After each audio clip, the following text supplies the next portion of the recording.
नमस्कार दोस्तों, मैं अविनाश कुमार और आप देख रहे हैं अपना बिहार की धरती यूट्यूब चैनल पर। अभी फ़िलहाल ही में पता चला है, वकील साहब बता रहे हैं कि बहुत जल्द रोशन रोही का अब बेल होने वाला है, जेल से बहुत जल्द आने वाला है और फिर से भोजपुरी और मगही सॉन्ग गाने वाले हैं। अब उनका गाना आएगा और फिर से बिहार गौजेगा और चमकेगा। आपको देखिए कि क्या बता रहे हैं वकील साहब इस वीडियो में। न्यायालय के समक्ष फाइनल बहस हो गया। ये आप लोगों को बता दें कि ये केस में आज जो प्रेयर हुआ है वो प्रेयर दो चीज़ों को लेके हुआ है।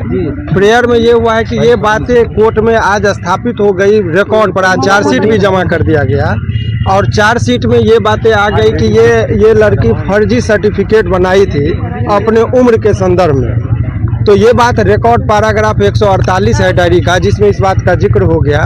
तो ये पूरा फाइनल आर्गूमेंट हो गया कि ये इसमें इनके माता पिता और अन्य लोगों को निर्दोष साबित हो गया। इनके माता जी सब पर भी इस केस में फंसाया गया था। तो डायरी के पार्ट में उन लोगों को 4 आदमी को आज बता दिया गया कि निर्दोष थे।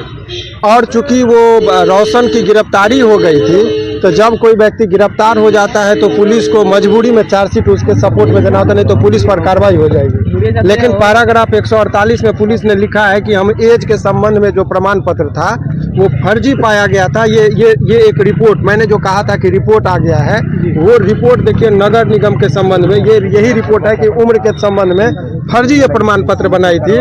ये आया कि देखिए जन्म प्रमाण पत्र सत्यापन के संबंध में, ये देख लीजिए, जन्म प्रमाण पत्र के सत्यापन के संबंध में 14/5/2000 का सत्यापन किया गया। जांच के क्रम में पाया गया कि उक्त शिशु का जन्म प्रमाण पत्र अधोह हस्ताक्षरी के कार्यालय से निर्गत नहीं किया गया है।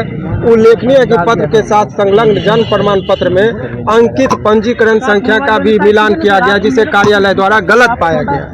तो ये जन्म प्रमाण पत्र वो गलत दी थी, ये भी आज वो रिकॉर्ड पर ये आ गया। ये नगर निगम पटना का जो है सब रजिस्ट्रार के जन्म और मृत्यु का जो देते हैं उसने ये निर्गत किया था। तो यही कोर्ट में आज हुआ कि ये फर्जी कागज बनाई थी उसको झूठा मुकदमा में फंसाने के लिए।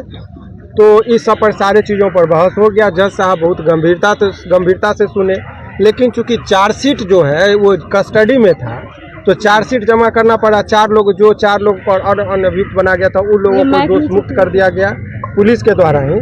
लेकिन इसके में पुलिस खुद फंस चुकी थी, जो निर्दोष था तो उसको आप जेल कैसे में भेज दिए। तो हमने ये कहा कि धन और बल का इस्तेमाल करके एक होनहार लड़का को जेल में भेज दिया गया था हुजूर। तो जो झूठा कागज बनाकर मिला, तो मेरा प्रेयर ये नहीं है कि रोशन रोही को बेल कर दीजिए, हमारा है कि रोशन रोही को मिले बेल और जो झूठा मुकदमा में फंसाया है उसको मिले जेल।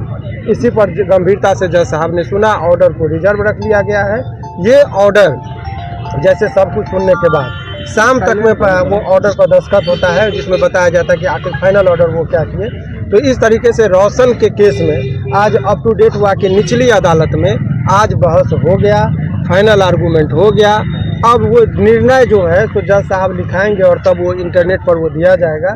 तो आज शाम तक में आप लोगों को पता चल जाएगा कि अब इनके संबंध में यदि वो एज प्रमाण पत्र, चूँकि हमने एक ऐसा मांग कर दिया है कोर्ट में कि इनको बेल के साथ साथ जो पीड़िता ने झूठा और फर्जी सर्टिफिकेट बनाया था उनको जेल होना